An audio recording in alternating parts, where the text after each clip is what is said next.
सत्यहिंदी.com पर आपका स्वागत है। आज एक बार फिर एक खबर जो दुनिया के प्रसिद्ध रिसालों में से एक में छपी है, उनके डिजिटल प्लेटफॉर्म पे भी है, लेकिन वो रिसाला अंतर्राष्ट्रीय है।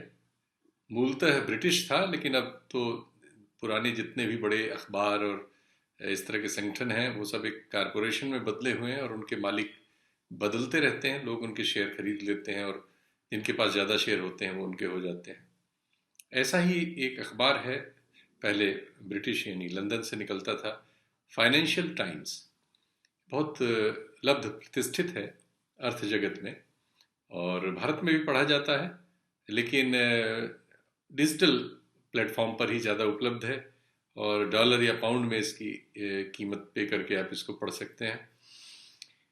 फाइनेंशियल टाइम्स ने एक स्टोरी की है और ये स्टोरी हमारे देश के सबसे ताकतवर उद्योगपति के बारे में है, जिनके बारे में सत्य हिंदी पर आप कभी कभी इस तरह की स्टोरीज देख लेते हैं, वरना इस देश में उनकी प्रशंसा के अलावा उनके बारे में किसी किस्म की स्टोरी किसी भी आपको रेगुलर समाचार माध्यम में मिलना असंभव है। ये एक अघोषित हमारे यहाँ आपात स्थिति लगी हुई है। कोई ऐसी घोषणा नहीं है, लेकिन कुछ समर्थ लोगों के बारे में आप सिवाय प्रशंसा के किसी भी किस्म की आलोचना प्रस्तुत नहीं कर सकते, कोई सवाल खड़ा नहीं कर सकते, किसी किस्म की किसी गड़बड़ी को इंगित नहीं कर सकते। एक ऐसी स्थिति हमारे मीडिया ने स्वीकार कर ली है और उसमें हमारे जो मीडिया को जिनके पास सूचना पहुंचाने की जिम्मेदारी है यानी आवाम, वो उसको उस सूचना से वंचित रखते हैं। तो ऐसी खबरें बार बार विदेशी रिसालों से आती है। ये खबर भी बाहर से ही आई है। ये खबर गौतम अडानी के बारे में है। खबर का शीर्षक है जिसमें गौतम अडानी को भारत का रॉकफेलर कहा गया है। रॉकफेलर एक अमेरिकी रईस थे। कहा जाता है कि जो पूंजीवादी दुनिया है उसमें पिछले 1.5-2 सदियों में जो सर्वकालिक सबसे रईस किसी व्यक्ति को, रईस पूंजीपति को अगर एक चुनाव करना हो तो रॉकफेलर का नाम आता है। वो बहुत, उनके नाम से बहुत सारे संस्थान भी हैं, बहुत सारे एनजीओज हैं, बहुत सारे पुरस्कार हैं, बहुत ही प्रसिद्ध रहे हैं। अमेरिका में द्वितीय विश्व युद्ध से पहले उनकी मृत्यु हो गई थी, लेकिन उनका साम्राज्य बहुत बड़ा था और आज भी रॉकफेलर फाउंडेशन जो है वो लब्ध प्रतिष्ठित है, दुनिया उसको जानती है। तो गौतम अडानी जी को फाइनेंशियल टाइम्स ने अपनी लीड स्टोरी में जो आज ही आई है उसमें भारत का रॉकफेलर कहा है, लेकिन उन्होंने उसका जो डिटेल किया है उसमें कई ऐसी बातें बताई हैं जिसे आप कह सकते हैं कि वो उनकी आलोचना है और उसमें कुछ कड़े शब्दों का भी प्रयोग किया गया है जो बहुत बार कुछ उनके आलोचक उनके बारे में किया करते हैं या भारत के पूंजीवाद के बारे में किया करते हैं और वर्तमान जो डिस्पेंसेशन है उससे उसके रिश्ते के बारे में किया करते हैं। वो है कि वो इस देश के क्रोनी कैपिटलिस्ट हैं। क्रोनी कैपिटलिस्ट वो होता है जो सरकार की मदद से अपना व्यापार जिसका फलता फूलता है, बड़ा होता है और उसमें प्रतिद्वंदिता को सरकार के जरिए रौंद दिया जाता है और उसको वो फायदे मिलते हैं जो सामान्य बिजनेस में कभी किसी को नहीं मिल सकते। उसकी एक्सेस होती है सरकार की नीति निर्धारण में, सरकार के फैसलों में, और वो सरकार से मिल के देश के संसाधनों पे, जिस भूगोल की सरकार उसके साथ होती है, उन संसाधनों पर वो धीरे धीरे कब्जा करता जाता है और इस तरह से जो पूंजीवाद या इस तरह से जो पूंजीपति क्रिएट होता है उसको क्रोनी कैपिटलिस्ट कहते हैं।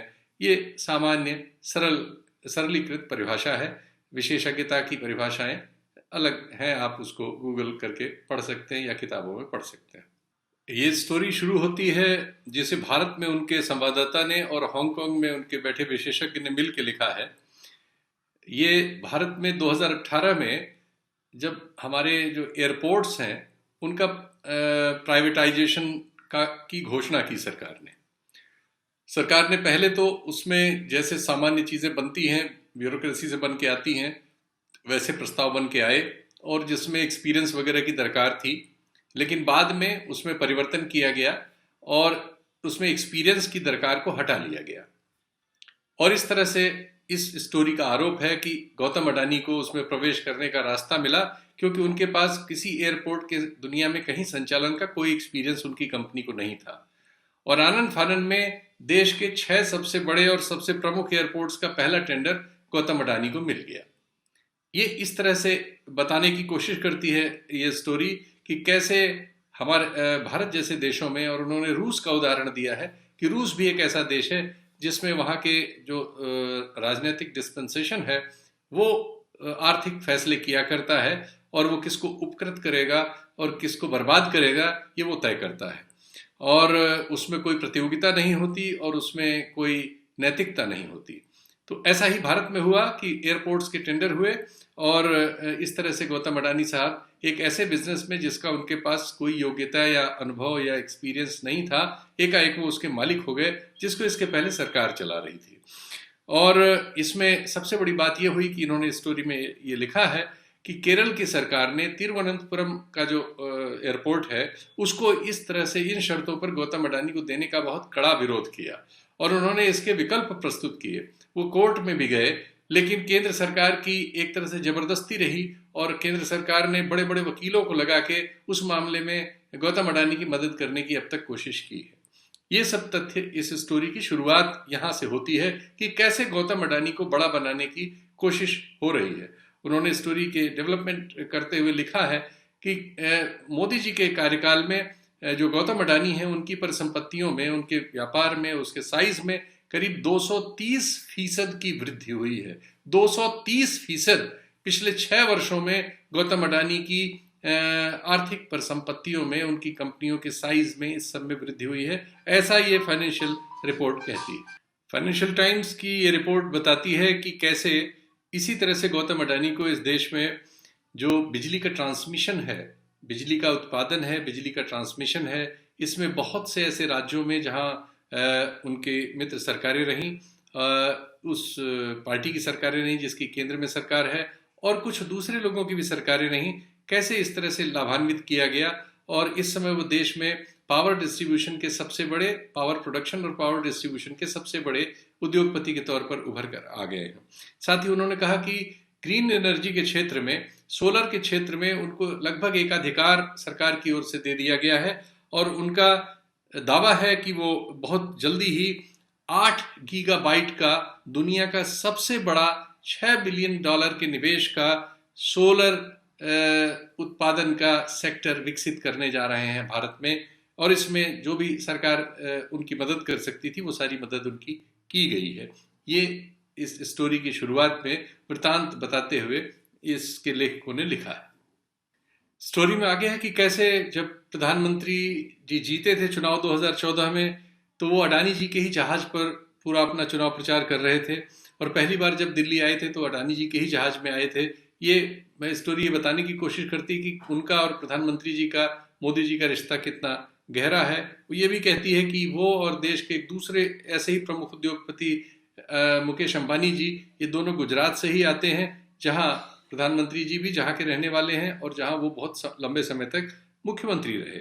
साथ ही वो ये बताती है कि जो गौतम अडानी हैं, इस बीच उनकी जो परिसंपत्तियां हैं वो दुनिया में करीब $26 बिलियन की हो गई हैं, जो एक रिकॉर्ड है इतने कम समय में, इस दौर में किसी एक उद्योगपति के इस तेजी से विकसित होने का। दुनिया में पूंजीवाद के विकास के कई रोल मॉडल हैं। जो भारत में हो रहा है इसकी सिमिलरिटीज ढूंढने की इस स्टोरी ने कोशिश की है। उसका कहना है कि दक्षिण कोरिया ने एक समय में अमेरिका की मदद से ऐसा कुछ किया कि वहाँ छेबोल कहलाते हैं, ऐसे 10-12 घराने थे, खासकर तो 5 ही 6 थे, जिनमें सारी वेल्थ कंसंट्रेट हुई। वो टेक्नोलॉजी लाए अमेरिका से के सहयोग से और उसके बाद उन्होंने अपने देश में एक तरह से कहें कि औद्योगिक क्रांति की और उससे आर्थिक क्रांति वहाँ हुई। एक हद तक उसकी तरक्की हुई, लेकिन उसमें वो खतरा बताते हैं कि जब इसी की वजह से जब आर्थिक सुनामी आई 2007-8 में एक बार, तो एकाएक उसमें से 1/3 लोग धराशायी हो गए, जिनके यहाँ उन नियमों कायदों का पालन नहीं हो रहा था या नहीं हो सका, या वो नहीं जानते थे जिनकी जरूरत किसी इस तरह के आर्थिक एम्पायर को पूंजीवाद में लंबे समय तक चलाए रखने के लिए जरूरी होती है। एक नॉलेज की जरूरत होती है, वो नॉलेज पूल वहां नहीं था। ऐसा लगा कि जब एक कठिनाई आई तो वो सब ढह गया और दाewoo जैसी कंपनी बर्बाद हो गई। तो एक ये बताते हैं, दूसरा वो मूल उदाहरण रशिया का देते हैं और इसमें बातचीत के लिए उन्होंने दिल्ली आईआईटी के प्रोफेसर रोहित चंद्रा से बात की है, जिनका कहना है कि मेरा कंसर्न पूंजीवाद के विकास की जगह कंज्यूमर की स्थिति के बारे में है, कि इस तरह की मोनोपोली होने पर जो कंज्यूमर होंगे अल्टीमेट, उनका भविष्य क्या होगा।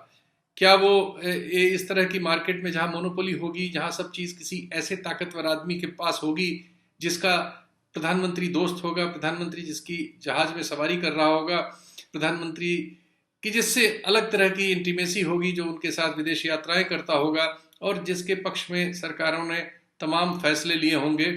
तो ऐसे दौर में उपभोक्ता की स्थिति क्या होगी? क्या वो अपनी शिकायत का कभी इन लोगों के सामने निराकरण करा पाने की स्थिति में होगा? वो इस सवाल को उठाते हैं। एक टिम बर्कले हैं, एनर्जी एनालिस्ट हैं ऑस्ट्रेलिया के, वो कहते हैं कि गौतम अडानी बहुत पावरफुल है, वो बहुत ही पावरफुल है, और उन्होंने वो टर्म दिया कि वो इस युग में भारत के रॉकफेलर हैं। जैसे द्वितीय विश्व युद्ध, इससे पहले अमेरिका में रॉकफेलर की स्थिति थी, उनको लगता है कि भारत में गौतम अडानी इस समय भारत के रॉकफेलर हैं। तो ये इस तरह की टिप्पणियां भी दुनिया के आर्थिक जगत में रुचि रखने वाले और जानकार लोगों के बीच आई हैं, जिनका इस रिपोर्ट में उल्लेख किया गया है। इसके बाद इस स्टोरी में उन खतरों का जिक्र किया गया है जो इस तरह के किस्म के पूंजीवाद के विकास के साथ या इस किस्म के पूंजीपतियों के उभरने के साथ किसी भी अर्थव्यवस्था में होते हैं या उस संस्थान में होते हैं। और उन्होंने जो उदाहरण दिए हैं वो हमारे उन अनुभवों से मेल खाते हैं जो हम इसके पहले इस देश में देख चुके हैं। आप जानते हैं कि जो NCLT नाम की एक संस्था बनाई गई है, वहाँ कितने मामले इस तरह के आए हुए हैं, और हाँ, हमारे दो कम से कम बहुत बड़े इस तरह के कॉन्ग्लोमरेट, आप एक सहारा ग्रुप था, है, मतलब आप जानते हैं, था और है दोनों। उस ग्रुप का क्या हुआ? एक जेपी ग्रुप था जो एक बहुत बड़ा इंफ्रास्ट्रक्चर का ग्रुप था, उसका क्या हुआ? उसका हश्र देख के आपको समझ में आएगा। सहारा के मालिक बहुत समय तक जेलों में रहे और सुप्रीम कोर्ट उनसे आज तक वो 25,000 करोड़ नहीं निकाल सका है। बहुत सारे हमारे कथित टाइकून्स देश छोड़ के भाग गए हैं। बहुत सारों पर शंका की जाती है कि वो भाग सकते हैं। बहुत सारे NCLT में जाके फंसे हुए हैं। ऐसा क्यों हुआ?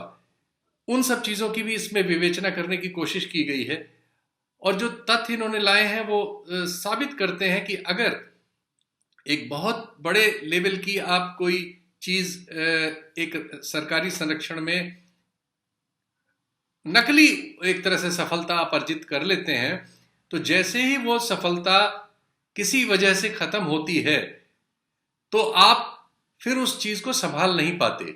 आप जानते हैं कि जेपी ग्रुप, जो जेपी इंफ्रास्ट्रक्चर है, वो बैंकों में कर्जों में फंसा हुआ है। सहारा का भी यही हाल है। उनके रिकॉर्ड्स को लेके पूरे संशय हैं और उसमें कुछ भी ऐसा नहीं है। वो किसी किस्म का कोई उत्पादन, किसी सफलता तक नहीं पहुंचे। सरकार की मदद से जो उन्होंने बहुत सारी जमीनें वगैरह ले ली और औने पौने दामों पर, उससे बने हुए एसेट्स ही उनकी रक्षा कर रहे हैं। वरना ज्यादातर ये शंकाएं हैं कि ऐसे लोग भारत देश का बहुत सारा पैसा बाहर दूसरे देशों में पहुंचा देते हैं और भारत को इससे सिर्फ निराशा मिलती है, हताशा मिलती है, नुकसान मिलता है। अनिल अंबानी का हाल आपने देखा ही। ब्रिटेन की अदालत में चाइनीज बैंकों के सामने वो दिवालिया घोषित हैं कि मेरे पास तो अपना घर चलाने के लिए पैसे नहीं हैं, ये उन्होंने वहाँ एफिडेविट पे कह रखा है। हमारे देश के देसी बैंकों को वो राजनीतिक प्रभाव से उन पर कार्रवाई होने से एक हद तक रोके हुए हैं, लेकिन वो एक तरह से बुरी तरह से दिवालिया हैं। और जाहिर है कि उनके पास ऐसा नहीं है कि पैसे नहीं होंगे, लेकिन जो भी पैसे होंगे उन्होंने बाहर छुपा दिए होंगे। जैसा हमारे यहाँ एक औसत प्रक्रिया है कि हमारे यहाँ इस तरह का काम करने वाले सभी लोगों के पैसे भारत में नहीं होते, वो बाहर छुपे होते हैं तमाम टैक्स हेवंस में। इसकी बार बार लिस्ट आती हैं और मोदी सरकार का रिकॉर्ड इस मामले में बहुत ही संदिग्ध है कि उन्होंने अपने आने के बाद, हालांकि काले धन को भारत लाने का वादा किया था जो लाखों करोड़ बताया गया था, लेकिन उन्होंने उस बारे में कोई कार्रवाई नहीं की है।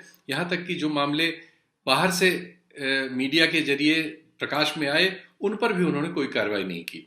खुद अडानी के ऊपर हम लोगों ने पिछले प्रोग्राम में बताया था कि कैसे यूरोप में एक देश ने इस तरह की जांच करके इस तरह की एक रकम पाई थी, भारी रकम थी, जिसका ट्रांजैक्शन इनके सिंगापुर की कंपनी में हुआ था, उसमें अभी तक कुछ भी नहीं हुआ। तो ये एक बड़ा ख़राब रिकॉर्ड है। दूसरा ख़राब रिकॉर्ड हमारे यहाँ हो रहा है कि बैंकों का जो पैसा, जो हमारे सरकारी बैंक हैं बहुत सारे, उसमें से उद्योगपतियों ने बहुत ज़्यादा पैसे लिए हुए हैं। खुद अडानी पर 2015 की क्रेडिट स्विस की रिपोर्ट है कि ये सबसे खतरनाक ग्रुप्स में से एक हैं और इनके पास 12% से ज़्यादा इस तरह के खतरनाक किस्म के लोन का पैसा है और ये खतरे में पड़ सकता है। ये क्रेडिट स्विस ने 2015 में ही कहा था। लेकिन मुंबई के एक बैंकिंग एनालिस्ट हैं हेमेंद्र हजारी, जिनका इस रिपोर्ट में जिक्र है, वो कहते हैं कि आमतौर पर ऐसे श्रेणी के लोगों को बैंक पैसा नहीं देते, लेकिन अगर आपके राजनीतिक कनेक्शंस हो तो कोई नहीं जानता कि आपको पैसा क्यों नहीं मिल जाएगा। हमें मालूम ही है कि हमारे प्रधानमंत्री मोदी जी ने एक दौरा ऑस्ट्रेलिया का लगाया था, जो किसी प्रधानमंत्री ने कभी ऑस्ट्रेलिया का दौरा नहीं किया, और उसके बारे में कहा गया था कि वो स्टेट बैंक से इनको कर्ज दिलाने के लिए और वहाँ की सरकार को इनकी एक वहाँ कोल माइन को लेके जो विवाद थे उसको हल करने के लिए किया गया था।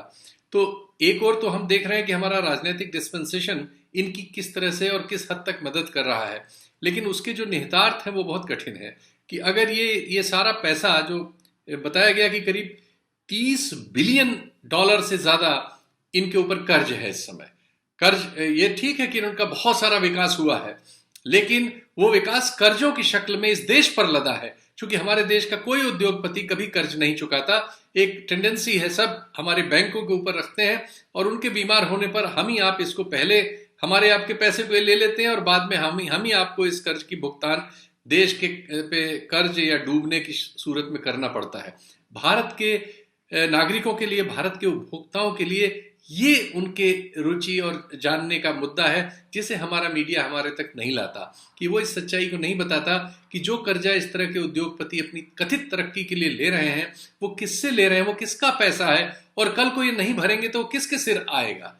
ये एक बड़ा सवाल है जो एक बाहर की रिपोर्ट हमारे सामने रख रही है, और हमारे देश का अपना मीडिया इस तरह की किसी रिपोर्ट पर कोई काम ही नहीं करता। वो तो पता नहीं किन चीजों पर काम करता है और किस तरह के काम करता है, वो आप जानते ही हैं।